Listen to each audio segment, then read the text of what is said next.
Bien, bonjour mesdames, bonjour messieurs, qui j'ai pas vu encore. C'est un plaisir de vous accueillir aujourd'hui à l'Université Claude Bernard pour les rencontres de la professionnalisation organisées par le Master Analyse et Contrôle pour l'université. Nous avons décidé d'organiser ces rencontres de la professionnalisation cette année en 2014 parce qu'il se trouve que le master dans sa configuration actuelle a débuté en 2004 et donc on pensait qu'au bout de 10 ans il était intéressant de refaire un point avec vous pour voir les besoins de formation qui existaient dans les entreprises et voir comment nous pouvions répondre à ces besoins en adaptant nos cursus de formation. Donc cette fin d'après-midi va être consacrée à une discussion sur les besoins de compétences des professionnels.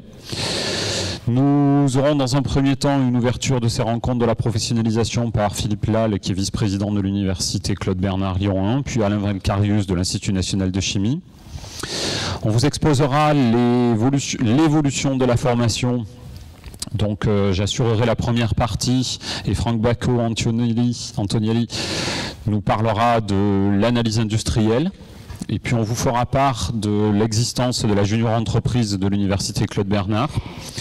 Nous laisserons ensuite la parole à Valérie François Barthélémy pour nous exprimer tous les besoins des professionnels qui demandent des méthodes analytiques. Et nous terminerons cette fin d'après-midi donc par une table ronde avec une discussion des échanges sur la problématique de la compétence, de l'emploi et de la formation qui sera animée par Emmanuel Perrin qui est vice-président délégué à la formation dans l'établissement. Bonjour à tous, bienvenue à l'Université Lyon 1. Je dois d'abord excuser le président François-Noël Gilly qui ne pouvait pas être là cet après-midi puisqu'il avait plusieurs choses qui se télescopaient dans son emploi du temps à ce moment-là. Donc c'est pas du tout par désintérêt. D'ailleurs, il a envoyé son vice-président préféré, donc il n'y a pas de souci. Et donc, je voulais vous dire, d'abord, on attaque la deuxième partie de l'après-midi, puisqu'il y a déjà eu des événements dans cet après-midi, et puis pas des moindres, parce que bien sûr, il y a eu la remise des diplômes, ce qui était un événement important pour les diplômés de l'année dernière, mais aussi il y a eu le conseil de gestion. Et je voudrais attirer votre attention sur l'importance de ceci, puisqu'il y a un texte qui est paru au mois de janvier, un arrêté qui a été publié au mois de janvier, qui s'appelle le Cadre national des formations de licence professionnelle et master, et qui réaffirme l'importance de mettre en place des conseil de perfectionnement dans les formations. En fait, le conseil de perfectionnement, c'est quelque chose qui doit, bien sûr, réunir l'équipe pédagogique, le monde socio-économique au sens large, donc qui est investi dans cette formation, des anciens étudiants, des étudiants en cours de formation, mais ça, c'est quelque chose qui existe dans ce master depuis longtemps. Donc, je ne vais pas te décerner la médaille d'or, Jérôme, quoique c'est la période, mais tu es tout à fait dans ce qu'il faut faire. Et finalement, les rôles de ce conseil de perfectionnement, parce que ok, c'est bien de dire il faut mettre un machin sur le papier, mais quels sont ces rôles? C'est faire évoluer la formation, mais finalement, c'est ce que tu proposes au travers de ces rencontres de la professionnalisation. Donc réfléchir sur les évolutions de la formation en s'appuyant sur les milieux socio-économiques, en s'appuyant sur les évaluations faites par les étudiants. Bref, ce que tu as prévu cet après-midi avec ton équipe, c'est exactement ce qui est dans le cadre réglementaire, ce qui est imposé, mais sauf que tu l'as fait depuis des années.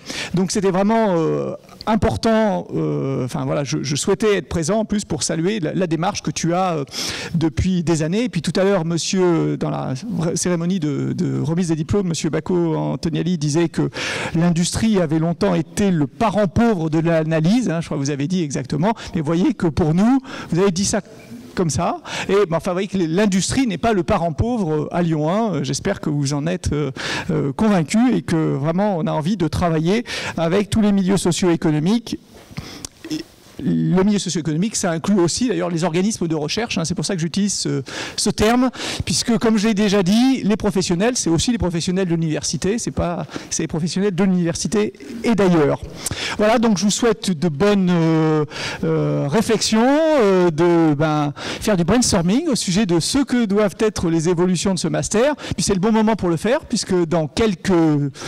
Et oui, tu soupires, mais dans quelques mois, il va falloir remettre un dossier pour expliquer ce que seront les futurs parcours de ce master pour les 5 années de 2016 à 2020. Donc voilà, donc ce qu'on écrit un peu cet après-midi, c'est 2016-2020, même si jamais rien n'est jamais figé, hein, on a le droit de faire évoluer les choses en cours de contrat, mais il y a des moments où il faut faire des points d'étape, réfléchir. Ben, c'est aujourd'hui. Et donc, bienvenue à tous et bons travaux ce soir. Mesdames, Messieurs, bonjour à toutes et tous. Alors permettez-moi tout d'abord d'excuser le professeur Claude Pouchant, directeur adjoint scientifique de l'Institut national de chimie, qui regrette de ne pouvoir être parmi vous ce soir, étant retenu par d'autres obligations. Alors moi je suis personnellement chargé de mission à l'INC du CNRS. Alors je tiens évidemment à remercier très chaleureusement Jérôme Randon, directeur du Master Analyse et Contrôle, pour l'invitation faite à l'INC de participer à cet événement que constituent les rencontres de la professionnalisation.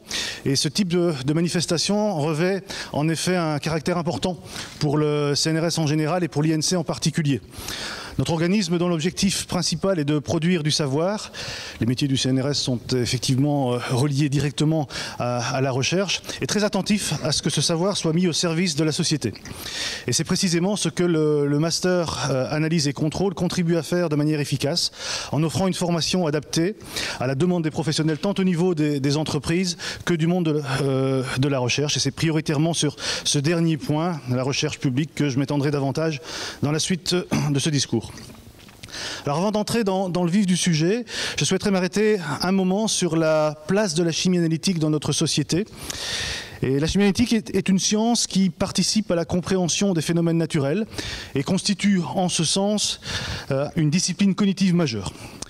Ceci étant, même au XXIe siècle, il reste difficile de définir la chimie analytique de manière univoque, et force est de constater que la définition fluctue d'un pays à l'autre en fonction de racines éminemment culturelles et historiques.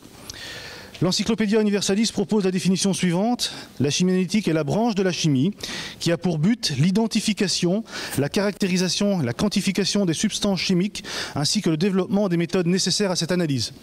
Elle s'intéresse également à la compréhension des phénomènes mis en jeu dans les processus et techniques d'analyse afin de pouvoir sans cesse les améliorer. Alors en accord avec le rapport de l'Académie des sciences de juillet 2000 qui était intitulé « La chimie analytique, mesure et société », il apparaît donc que la chimie analytique ne se restreint pas uniquement à l'analyse chimique, mais implique également des développements méthodologiques ainsi que l'élaboration de concepts, stratégies et outils permettant une meilleure compréhension des phénomènes ou l'optimisation des conditions de milieu permettant d'effectuer une opération donnée. Elle possède donc un caractère fondamental, en ce sens qu'elle comprend, interprète les propriétés chimiques, physico-chimiques, biochimiques ou autres, pour développer ses techniques et ses méthodes. Il est donc important de pouvoir former efficacement les acteurs de demain, en proposant des parcours, évidemment de qualité, mais également tournés vers une formation de base, plutôt que de définir uniquement focalisée sur une seule finalité, et je pense notamment au recouvrement qu'il y a pu y avoir ces dernières années entre chimie analytique et chimie de l'environnement. Alors en ce sens, le Master Analyse et Contrôle constitue un exemple de choix, puisqu'il s'appuie sur une démarche dynamique et progressive, avec un enseignement de base en première année, consacré à des apports de connaissances de base sur les grandes techniques analytiques, suivi d'une consolidation des connaissances en seconde année, en y associant une offre de spécialisation par le biais de 3 parcours professionnels, on les a évoqués tout à l'heure, analyse industrielle, analyse physico-chimique, criminalistique et bioanalyse, et d'un parcours recherche, sciences analytiques. Alors cette formation conceptuelle large est très importante puisqu'elle permettra aux futurs analystes d'intégrer les nouvelles méthodes et techniques dans son métier au fur et à mesure de leur arrivée.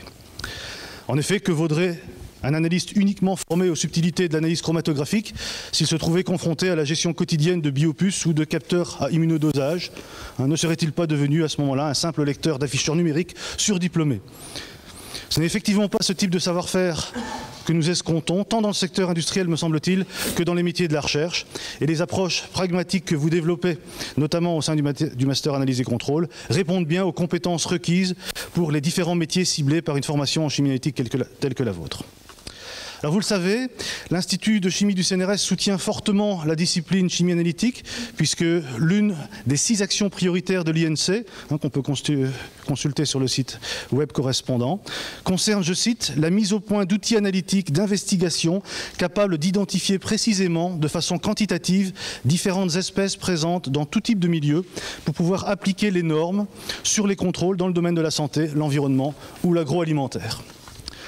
En ce sens, le CNRS a accompagné, avec d'autres, la région Rhône-Alpes, les autres tutelles, l'ENS Lyon et l'Université Claude Bernard, la création de l'Institut des sciences analytiques, qui a vocation à être un centre de recherche, de formation et d'expertise, de se positionner en tant que centre d'excellence en chimie analytique à l'échelle européenne. Ce type de centre nous paraît être essentiel pour accroître la lisibilité et la visibilité de la chimie analytique française. De plus, le développement de méthodes nouvelles, en particulier dans des domaines où les applications ne semblent pas immédiates, ne peut se faire que dans des centres spécialisés dont le rôle est précisément de préparer l'avenir. Dans le domaine des métiers de la recherche, il nous paraît important que l'enseignement supérieur en chimie analytique puisse permettre l'avancée des méthodes et des techniques par le développement d'une recherche créative et par la formation à la recherche et par la recherche. Les besoins actuels concernent l'acquisition des bases théoriques et pratiques indispensables à la compréhension des méthodes d'analyse, à la métrologie et à l'instrumentation. À côté des méthodes et techniques conventionnelles, telles que les méthodes séparatives, les diverses techniques spectroscopiques, l'électrochimie ou les méthodes d'analyse structurale ou de surface, il convient d'associer à la formation de base des aspects intervenant en amont de la mesure, comme les stratégies d'échantillonnage ou le pré-traitement d'échantillons, ou en aval, comme le traitement statistique des données ou la chimiométrie. L'analyse de traces, la prise en compte de la spéciation, l'analyse en ligne ou les méthodes couplées constituent aussi des points importants, tout comme les aspects toxicologiques ou le contrôle qualité. Ces différents points apparaissent bien dans l'offre de formation qui fait l'objet de ces rencontres de la professionnalisation. Nous allons probablement le constater lors des interventions qui vont suivre, mais il semble que cette offre soit dynamique et en constante évolution, en lien étroit avec les partenaires industriels et institutionnels, par le biais de la définition des besoins, de la formation en alternance, d'une volonté de rapprochement des différents acteurs, et résolument ouverte à l'international, avec des opportunités d'échange d'étudiants, de labellisation de formation à l'échelle européenne ou de la formation d'écoles d'été. Alors dans le contexte actuel de la recherche, un autre besoin a trait à l'interdisciplinarité ou la pluridisciplinarité, qui fait de plus en plus partie intégrante de programmes visant à répondre à des défis scientifiques et technologiques, ainsi qu'à des enjeux socio-économiques ou même des problèmes de société. L'interdisciplinarité gagnerait à être prise en compte au niveau de la formation, tant en ce qui concerne les aspects de la discipline que vers des disciplines voisines, comme les sciences du vivant, les géosciences, les sciences de l'ingénieur, voire même les sciences humaines. Finalement, nous portons une attention particulière au lien étroit entre formation et recherche. Ceci peut notamment se formaliser soit par l'accueil de stagiaires au sein des laboratoires de recherche ou des services de recherche et développement des entreprises, soit par des transferts de connaissances à ces centres spécialisés vers les organismes formateurs. À cet égard, la présence d'enseignants-chercheurs dans des centres spécialisés, tels que l'ISA sur ce site lyonnais, où une véritable culture de l'analyse est transmise aux étudiants de master ou aux jeunes docteurs en formation, est extrêmement importante.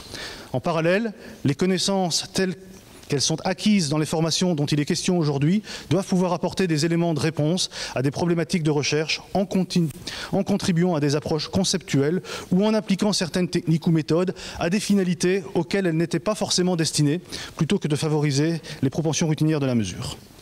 En conclusion, les besoins de formation en analyse de laboratoire, en tout cas en ce qui concerne le CNRS, mais aussi en analyse industrielle, nous semblent bien réels et d'actualité. Et nous ne pouvons que vous encourager à poursuivre avec dynamisme et ouverture le développement de formations de qualité en chimie analytique, en partenariat avec les milieux industriels et institutionnels, comme l'illustrent très bien ces journées de la professionnalisation. Je vous remercie.